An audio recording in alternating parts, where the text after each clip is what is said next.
Very often it happens that in our lives we suffer because we don't suffer enough.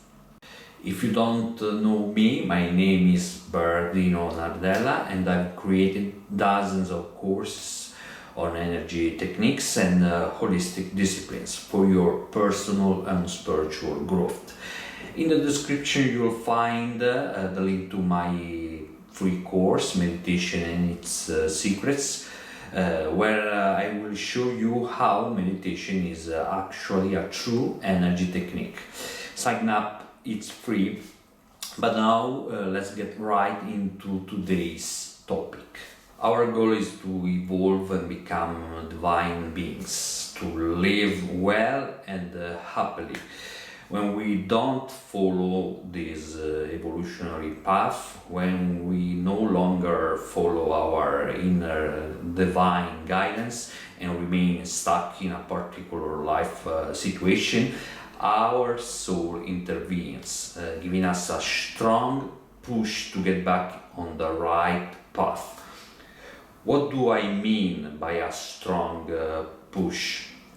There are essentially two paths along our evolutionary journey: the path of pleasure and the path of pain. The path of pleasure means that I realize what is wrong in my life and commit to changing. I follow a path that might be difficult, but the effort will bring me pleasure in the future. This is similar to physical exercise like running. Running requires effort and exertion, but when I finish my run, I feel good. If you exercise or you have exercised, you know what I'm talking about. A similar process applies to our evolutionary journey, of which the life we are living is a part. Every effort we make to improve ourselves, every sacrifice, every difficulty we overcome, every problem we solve makes us stronger, more resilient, more powerful, and makes us feel good, makes us happy.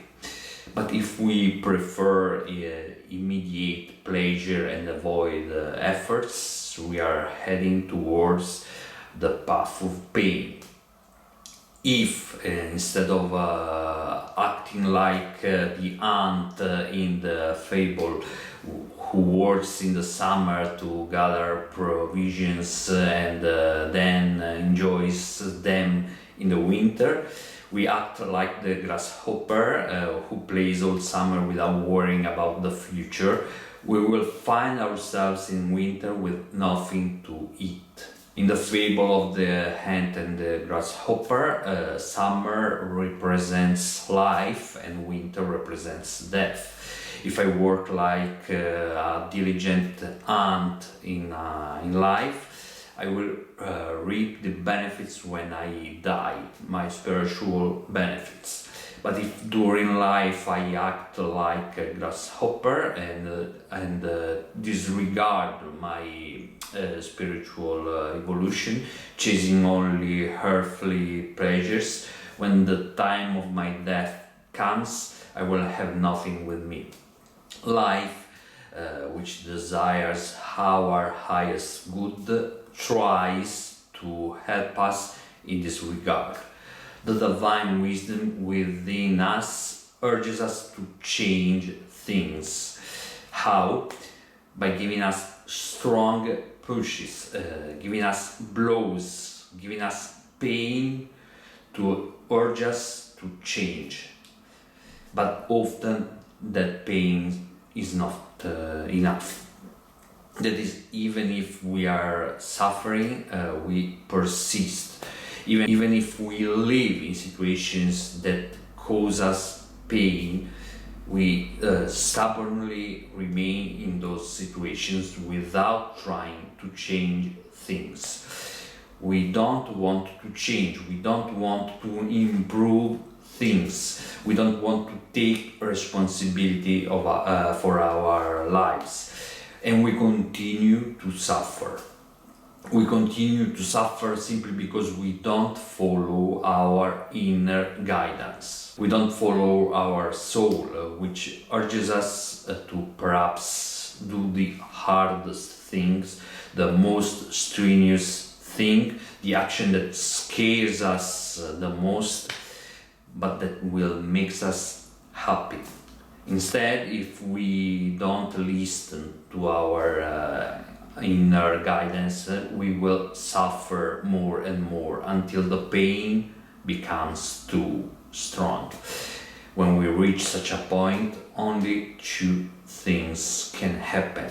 Either after hitting rock bottom, we find the motivation and strength to rise again, or life resigns, our soul resigns, and the lesson is postponed to another time, to the next reincarnation.